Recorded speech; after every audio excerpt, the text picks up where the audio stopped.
that is really deep, and you need to let people know and let people know how you feel and let people know what's on your heart, what's really going on. But I kept it in and was like, I can handle this. Yeah. You mentioned a lot of some of the kids, actors and actresses that you around. Life had gotten so overbearing that they didn't feel they could go on. Yeah. You mentioned Amanda Bynes, and you see her in conservatorship, and you see her dealing with her issues. How difficult is that for you, knowing what you went through Yeah. and seeing her go through something very similar?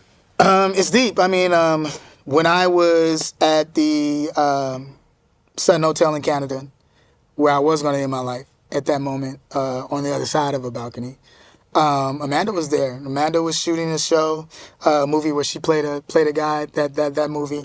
And Keenan was in town too as well. We hadn't talked in a while. He was doing Snakes on a Plane. Okay. And no one knew that I was going through with my ex. You know, we had very toxic relationship. You know what I mean? As you can imagine from the start of it all. You know what I mean? It's hard to reveal something after a lie. Yeah, bro. If it was founded on a lie, it's going to fall eventually. Yeah, exactly. And it went from bad to worse, you know, with the things that were being revealed, you know. And it was a lot, you know. It was other times. She had gotten pregnant, other things, and it just got to a point. She had gotten pregnant again? Yeah. While y'all were together? Yeah. And it wasn't you? Not with me. Ah, come on, Cal. It wasn't me. It wasn't. And you stuck around? Yeah, I stuck around. But here's the thing. These were things that were being revealed. You know. She telling you this? No. How did you find this out? I want to know how you found this out. You read a letter. You got to it through the phone. Yeah. Okay. All right. So how that one went? There was a thing where we weren't having sex anymore. And we weren't doing anything anymore. Because you weren't having sex. Clearly, she was. Yeah, it's just because of I knew what was going on. Right. And I was like, yo, what is even happening? You're not coming home. You're not doing all these different things. And y'all man, she not coming home. Yeah. But then this was, you know, back then. Yeah. We praying for her now. It's all good. Yeah. But this was the process of what I was going through. Oh, right? Yeah. And so now as this is going on, there was a time, get some more soda. Now I need something stronger than soda, Cal. You telling me that right here. Go ahead, brother. I mean, you had one, you aborted that, but that wasn't yours. She told you didn't know. You had one of your own, and Yeah. Well, yeah. There was a situation where there was a guy, you know, and I had a feeling, you know what I mean, that she was Did you know him? Talking to somebody. It was one of her friends. I'm going to continue playing it, but let me just get some thoughts right now. What's going on through your head? Have any one of you guys ever seen that clip? You seen it? You saw the whole episode, Case? Okay, so you might have a little bit more insight than the rest of everybody else.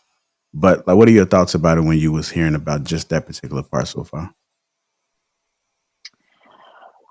Well, I really haven't fully even processed the episode because I think this was the first interview for Shannon where he wasn't driving. He was really in the passenger seat of this episode. It was almost like Kale had Kale had a lot to get off his chest, and Shannon really didn't want to interrupt those moments of where he was going and what he needed to say. So really after this part with the back and forth of Shannon even able to give reactions and ad-libs to what's being said, the rest of the interview, Shannon doesn't even talk that much because Kale has so much to say, and it's so heavy on him, and it's almost like he's talking in the interview about keeping stuff in and not sharing in the past and how he had these suicidal thoughts, but almost in this interview, it's like you're watching and it's like he's kept all of this in. He's kept everything that he's sharing and it's being revealed for the first time because from what I'm hearing, and y'all correct me if I'm wrong, the wife has been talking for a long time on social media, and he just recently kind of started to stand up for himself, maybe like within the past year, if I'm right. And so with them going through divorce and him being remarried and the children custody and all that stuff. So It's almost like he needed to talk not only to someone but also to tell his side of the story to the public. So it's a very different interview compared to the other internet blowing interviews that he's had. It's almost like a therapy session, and it's hard to have an opinion on something where you feel like somebody is really kind of sifting through their thoughts and through their emotions. It's almost like you really shouldn't say anything, just kind of respect them talking. And I don't know. I mean, she has a side of it. They say she has a side of the story, he has a side of the story, and then there's the truth, right? They say three sides, but it's a very perplexed, many multi-angled story, and it's extravagant. It's a lot of things that I've never heard of. I don't know anybody that's been married and had two babies for two different men within a marriage. Like, I mean, it's almost like something like it's wilder than a movie script. Um, but at the same time, with me watching this, and I'll wrap it up with this. With me watching this interview, it reminds me that people idolize and look up to celebrities and how they live and what they've been afforded. On one side of the interview, Shannon talked about all of his resume, all of the shows, all of the movies, all of the accolades, over 30 years of continuous work. On the flip side, you see that life will life for everyone. It doesn't matter what you achieve. So that's what I took from it. All right, I'm gonna finish playing a little bit more. Used to Okay. come over, right? And I was working a lot. You know what I mean? So it was Dirty one of those situations. And so I was dropping off the kids, and then go to work, and you know how I go. And so one day I decided where I was like, yeah, I'm gonna take the car and just kind of like go searching where she might be, because she ain't come home. And so I got in the whip, went driving around, saw her whip, looked different, and I saw it, and I said at the hotel, I was like, yo, okay, this is a car at the hotel. I go to the lobby, you know what I mean, to go walk into the lobby. Turns out dude just come walking down the lobby about to go to the car, my car, and then she was driving, you know what I mean? And I'm like, oh, okay, what's up? Take me upstairs. Take me, let's go to the elevator, let's go together. You know what I mean? And he's like, oh, okay, cool. You know what I mean? We go up, we don't need to fight, let's go. Yeah. Because I already know what it is. Right. So we go up, of course she's surprised, oh, within the room. And, we walk in, I walk in there and I'm just like, hey, okay, so this is what's going on. Okay, cool. You know what I mean? All right, and this is what you're doing? Okay, so, and I walk out, because I'm like, I'm not about to fight over someone that... she already made a decision. Yeah, you made your decision. Yeah. We done been through it. Now. Did she come out and let me explain? Yeah. What did that explain? Offer without explanation. Explain. I'll go to the car. After I went to the car, then there was this... I was like, yo, I need to go back.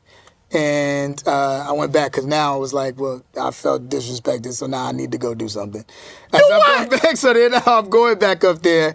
Cops came. Everybody came up at that point. And I remember this cop told me, he said, hey, yo, I seen this type of woman, this situation.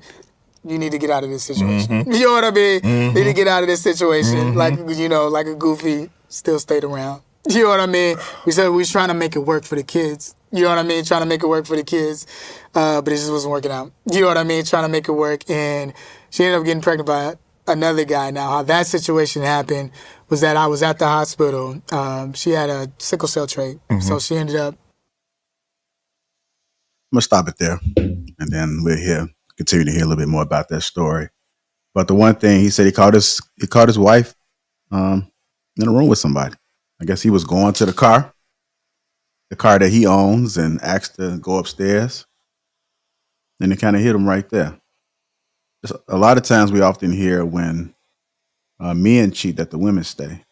But I'm hearing and seeing a little bit in the comments, and people are saying he should definitely leave. He should not try to stick around and work this out.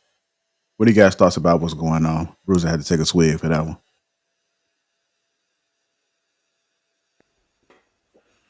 Yeah, a lot of people may have their opinions about it different. Like, men ain't built for that. No woman cheating on them, right? A lot of women can get over it. Men, we ain't get over that generally. It's just not. It's not our nature to be able to accept that, right? Once somebody, it's not a good thing, man. It's like I'm trying to figure a nice way to say this, but you're pretty much poisoning the well. You can't do that. You can't go back to that. Once a woman was is yours, and then somebody else then had it, like that's out, man. And men are really not trying to tolerate that. That's just not what it is. And then for her to get pregnant too, it just adds a whole nother level to it. Like so now I'm supposed to raise your child that you had with somebody else in my house. Yeah, I can't see it. That's a violation. And y'all married too, so it's like, come on, man. We're not doing that. We're not doing that. And he should have absolutely left. But I think he was dealing with, a lot of psychological issues, man. He probably didn't want to fail. He might be dealing with it just like how Will Smith was dealing with his issue. He didn't want to fail at marriage, right? It's embarrassing. He didn't want to, because he's in the limelight. Everything that you do, you got the tabloids all up in your business, and he probably didn't want to face that. It's a lot to deal with. People should pay attention to one thing though that I found interesting. He got to start Nickelodeon. It's something about the people from Nickelodeon. It's crazy. Like that right there. They're doing something wrong over there. Something is wrong over there. Like a lot of people are trying to, delete themselves and everything else after coming out of Nickelodeon. They just don't come out right, man. There's something wrong with the process over there, in my opinion. It really seems like it because too many people who came from that place wound up with some serious psychological issues. And I think he needs to talk to people like this. I know you touched on it just now, that it's just like therapeutic because people do want to talk about it, but he probably didn't want to talk to a lot of people about these issues he was facing because it's embarrassing.